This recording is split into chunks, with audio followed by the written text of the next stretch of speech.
అంటే గతంలో మీరు కొద్దిగా పొలిటికల్‌గా గాని అన్ని రకాలు బాగానే ఉండేవాళ్ళు. చేసేవారు. అంటే మీ వాయిస్ కూడా బాగా ఇనిపిచ్చేవారు. అలాంటిది ఎందుకు సైలెంట్ అయిపోయారు? అంటే మీకు ఒక ఫ్యాన్ బేస్ అంటే మీరు మాట్లాడేది గూడా సొసైటీ పరంగా మాట్లాడేవారు. ఆ విషయాల పైన కూడా చాలామంది అభిమానులు గాని ఉండేవారు గదా! అలాంటి శివాజీ ఇప్పుడు పాలిటిక్స్ నుంచి ఎందుకు డైవర్ట్ అయిపోతున్నాడు ఏంటి? అదే నేను చెప్తున్నాను. ఇక్కడ ఏమైపోద్దంటండి, ఎవరు కూడా నేను పాలిటిక్స్‌లో ఉన్నానా, ప్రజల గురించి మాట్లాడుతున్నానా, పాలిటిక్స్‌లో ఉంటే చుట్టూ ఉన్న పార్టీల్లో ఏదో ఒక పార్టీలని తిడుతూ, రాజకీయ అవతల పార్టీని తిడుతూ ఉండాలి.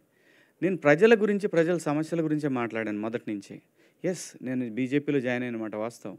ఆ తర్వాత వాళ్ళ ప్రామిస్‌ని ఎప్పుడైతే పక్కకు పెట్టేశారో, ఆ తర్వాత బయటకొచ్చి నేనే రాజకీయ పార్టీలో లేను. ప్రజల సమస్యల గురించి, ప్రజల అవసరాలు ముఖ్యంగా యూత్‌కి సంబంధించి నేను ప్రత్యేక హోదా అనే అంశాన్ని నేను తీసుకున్నాను. దానికి లీడర్‌షిప్పు చాలా అవసరం. లీడర్సు కరెక్ట్‌గా ఉంటే నిజంగా సింపుల్‌గా చెప్పాలంటే ఈ రోజున మనకి రావాల్సినటువంటి ఏదైతే ఇన్‌ఫ్రాస్ట్రక్చర్ ఉందో అది మొత్తం ఆ సొమ్మంతా ఈ తరానికి చెందాల్సినటువంటి ఇన్‌ఫ్రాస్ట్రక్చర్ ఏదైతే ఉందో అది ఎనీథింగ్ ఇన్‌ఫ్రాస్ట్రక్చర్ అంటే వాటర్ కావచ్చు, అంటే క్లీన్ వాటర్ కావచ్చు, హెల్త్ కేర్ కావచ్చు, లేదు రోడ్స్ కావచ్చు, మనకు రావాల్సిన క్లీన్ పవర్ కావచ్చు, ఎవ్రీథింగ్ ప్రజలకి సంబంధించిన ఏదైతే ఇన్‌ఫ్రాస్ట్రక్చర్ ఆస్తి మొత్తం కూడా రాజకీయ నాయకుల జేబుల్లోకి వెళ్తూ ఉంది.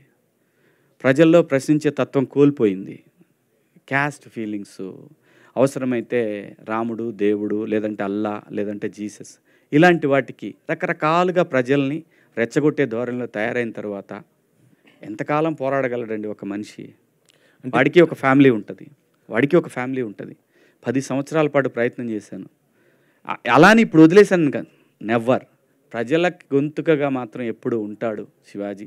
కానీ నా ప్రొఫెషన్ మాత్రం నన్ను నటుడిగా నిలబెట్టి నా గొంతుక 10 మందికి తెలియటానికి కారణమైన సినిమా మాత్రం ఇక నుంచి చేయాలని ఫిక్స్ అయ్యాను. సో ఆ సందర్భంలోనే బిగ్ బాస్ వస్తే ఒప్పుకున్నాను, ఈ వెబ్ సిరీస్ చేశాను, ఇంకో సినిమా కూడా ఒప్పుకున్నాను. వాళ్ళు డబ్బులు వేసినా చూద్దాంలే అని ఆగా. అంటే ఇప్పుడు పొలిటికల్‌గా చూసుకుంటే పవన్ కళ్యాణ్ గారు కూడా బాగానే చేస్తున్నారు కదా! అలాంటి ఆయనకి ఇప్పుడు అంటే మీరు కూడా కలిసి అట్లా చేయొచ్చు కదా! ఇప్పుడు ఎందుకు ఒంటరి అవుతున్నారని అనుకుంటున్నారు? పొలిటికల్ క్వెషన్స్ వద్దు, ఇదే లాస్ట్ నేను చెప్తాను. నేను ఒకే ఆన్సర్లో అందరికీ చెప్తాను. మెగాస్టార్ గారి ఫ్యామిలీకి ఆంధ్రప్రదేశ్ కానీ తెలంగాణలో కానీ వాళ్ళకున్న ఫ్యాన్ బేసు ఎవరికీ లేదు, అది నిజం. అసలు వాళ్ళకి సీఎం అవ్వాలంటే పెద్ద కష్టమైన పని కూడా కాదు. మళ్ళీ చెప్తున్నా, నేను ఏదైనా చెప్పాలనుకున్నది క్లియర్గా స్ట్రైట్ ఫార్వర్డ్గా చెప్తా. కొంతమందికి నచ్చవచ్చు, నచ్చకపోవచ్చు. ఎక్కడో లోపం జరుగుతుంది, అది సరిదిద్దుకుంటే ఇంకే ఇష్యూ లేదు. వాళ్ళ ఫ్యామిలీ నుంచి సీఎం అవటం పెద్ద కష్టమైన పని ఏం కాదు. పాలిటిక్స్ క్వశ్చన్స్ దయచేసి ఇక్కడ వద్దు. ఓన్లీ నేను సపరేట్గా పెడతా, అప్పుడు వేసుకోండి గట్టిగా. ఆదిత్య